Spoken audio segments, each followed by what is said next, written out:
Okay, I've had a chance to work on your design. This is probably the most cost-effective option because I'm keeping the appliances. Take you around the kitchen.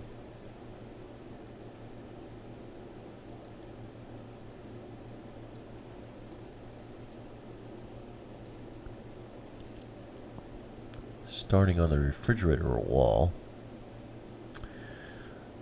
This is certainly optional, but I think you got the room for it. Landing area here with storage behind the two doors. Kind of a buffet area. You can still see most of the brick.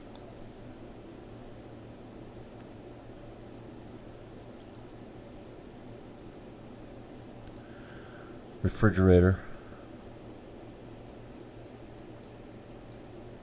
And we have the cabinet that is situated like it is today to the right of the refrigerator.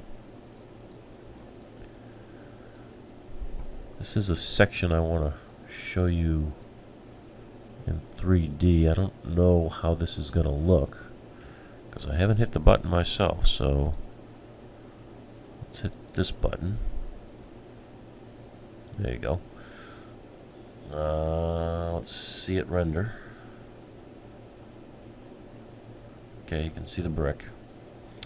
Probably have to change the flooring to some other color, but that I don't know what you want there. But gives you a little bit of a visual as to how much brick. I think you might see too much brick if you went floor to ceiling with it there. So I kind of like, I mean, it's your preference, but I kind of like this little buffet setup here. Let's move this around a little bit. See if, yeah, okay. So let me get back to something that doesn't require a lot of computer memory.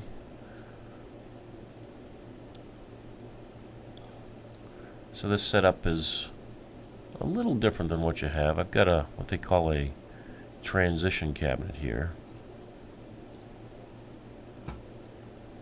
which looks like this. Of course, the stove and microwave. The one thing I don't like about the stove and the microwave is over here. It's a weird working triangle by having it over here. The other option is to put the stove over here on this outside wall. The benefit of that would be easy to vent the stove. But if you're not used to venting anyways, maybe it's not important. It was a little tight putting the stove over here. So back with the original, and of course, like I said, this is going to be more cost effective because moving the stove would require some electrical, obviously.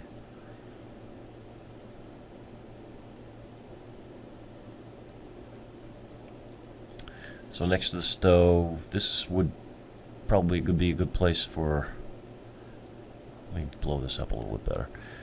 This base cabinet would be a good place for roll-out trays in it. Right now there's a half shelf, but I can add those pretty easy.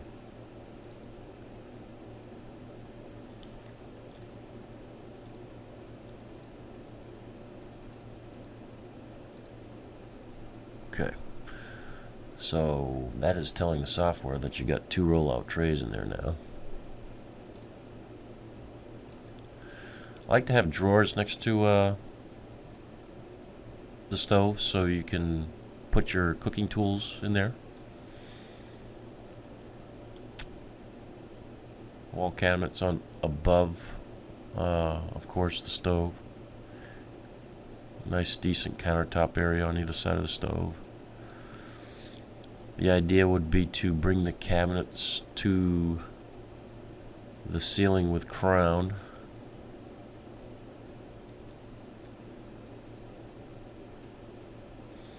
This is a base cabinet with a drawer, a door, and a drawer.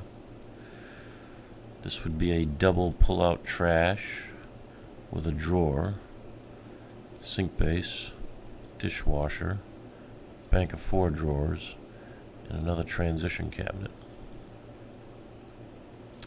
Wall cabinet storage, wall cabinet storage.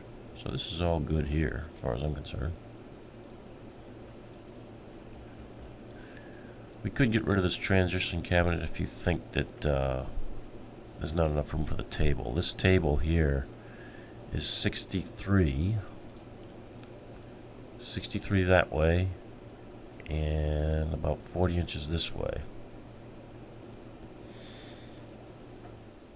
I don't know the size of your table today, so this is kind of an issue. We don't want it to conflict. I know that was an important piece of the equation.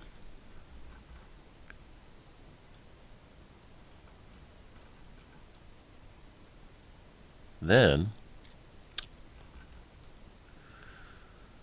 we have this area here,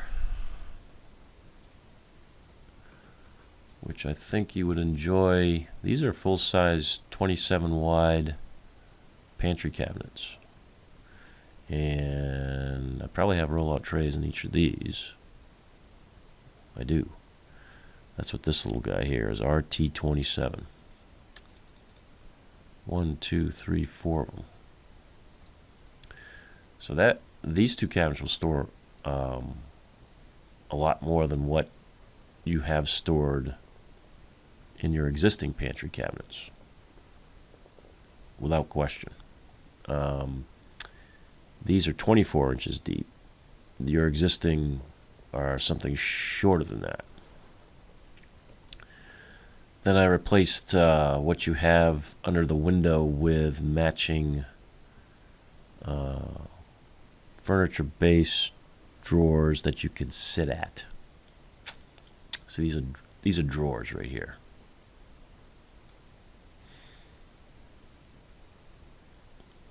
Again, cabinets would go to the ceiling with crown.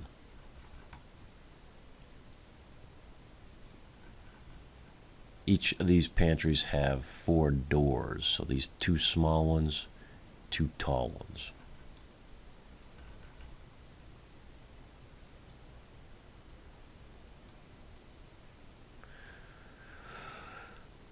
So this is what I've started with. Doesn't have to necessarily be what we end with, but it's enough there to get your feedback, I suppose. And I'd be happy to make any changes. Then once we are getting closer to a final design, I'd be happy to hit the, it would be logical to hit the price button.